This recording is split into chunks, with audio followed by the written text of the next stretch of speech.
Ever wonder what makes the cool air flow? It starts with a masterpiece of precision engineering.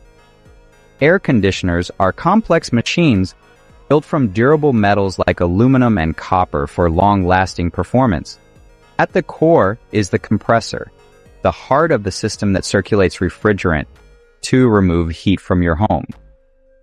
Next, intricate condenser and evaporator coils are crafted, connected by copper tubing to enable efficient heat exchange.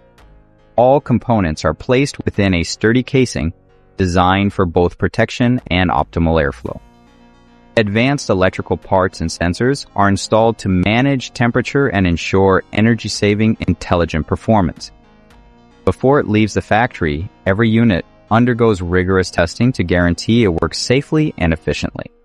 From precision engineering to your front door, the cool, comfortable air